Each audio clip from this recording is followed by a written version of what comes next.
What's up everybody? In today's video, I'm going to teach you everything you need to know about keeping mountain horned dragons.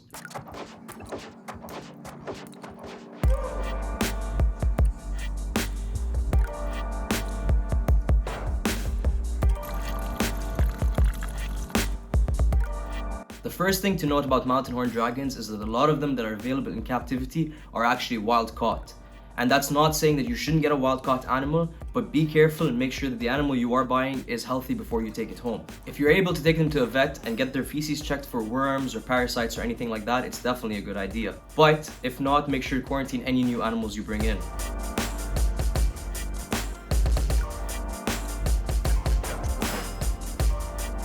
So mountain horned dragons come from places like Vietnam, Thailand, and Cambodia, where they spend the majority of their times in the trees. They really only come down to eat or drink water. For this reason, an arboreal enclosure is necessary for these dragons. Beside me is an 18-18-36 that I'm using to raise out 3 baby dragons.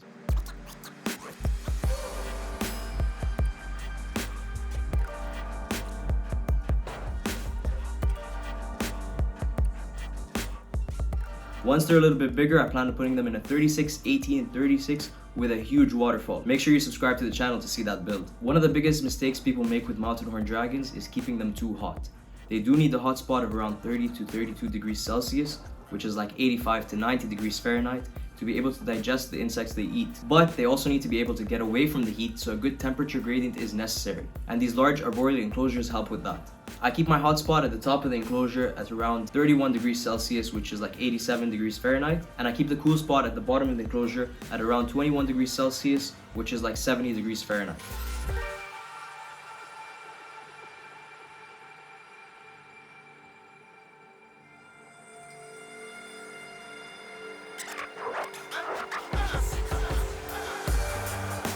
Mountain horned dragons live in humid forests in the areas they're from, and so they require their humidity in the vivarium to stay between 60 to 80%. You can do this by misting it down several times a day. I have the mister running 3 times a day and then once overnight. But even though they come from high humidity areas, they still need good airflow to prevent any respiratory infections. I run a USB fan over this vivarium 3 times a day for around 15 minutes. Water is also something very important to consider when keeping mountain horned dragons. They don't recognize still water, and for that reason they can dehydrate very easily. The water bowls that you use for most reptiles won't work with them. In the wild, mountain horned dragons are usually found near moving streams. To replicate this in the wild, you have a number of different options. The first option is to use a water bowl with an air bubbler in it. I used it with these guys when they were growing up and it definitely worked. Another option is to give them a water fountain like this one here that was built by Beneath the Canopy Exotics. It's super useful in my quarantine tank, and the female that's in there uses it all the time. Your final option is to build them a water feature or a waterfall.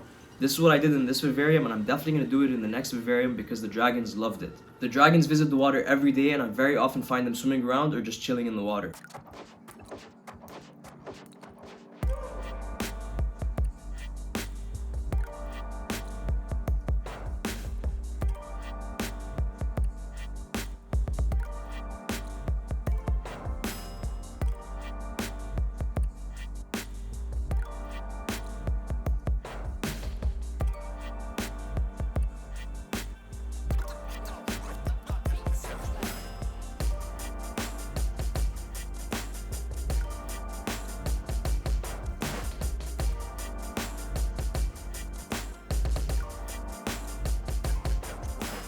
We already discussed heat with mountain horned dragons, but one thing we didn't discuss is UVB. Mountain horned dragons are a diurnal species, and so they do require UVB. I use the Arcadia Shade Dweller and I leave it on for around 4 hours during the winter and 6 hours in summer.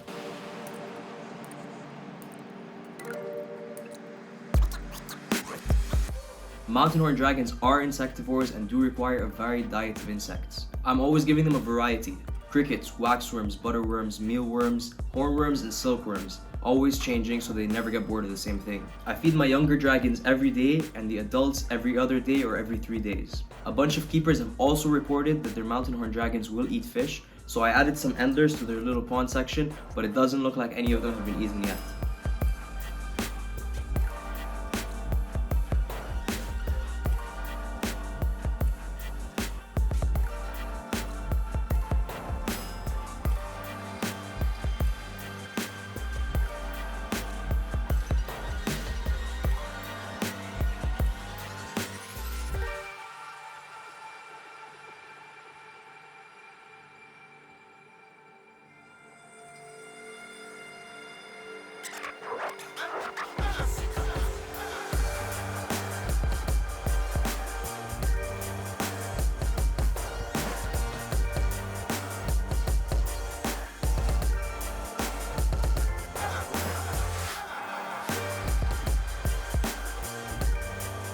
And while we're on the topic of feeding, tongue feeding them is super useful. That's actually how I got my dragons to get used to me and become more handleable.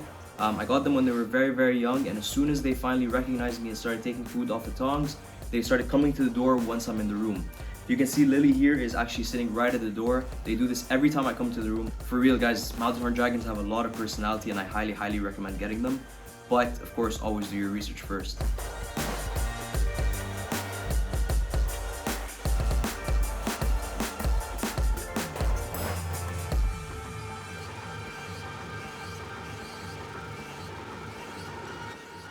All in all, mountain horn dragons are an incredible species and I highly, highly recommend everybody keep them.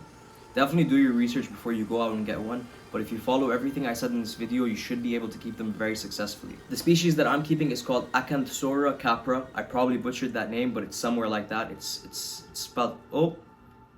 As I said earlier, mountain horn dragons are an incredible species to keep and I highly recommend everybody looks into them. I'm going to wrap the video up here guys, but if anyone has any questions about mountain horn dragons, leave them in the comments below and I will get back to you. And make sure to subscribe to the channel to stay updated with the giant mountain horn dragon paludarium that I'm going to be building very, very soon. Thank you all for watching and we'll see you on the next one.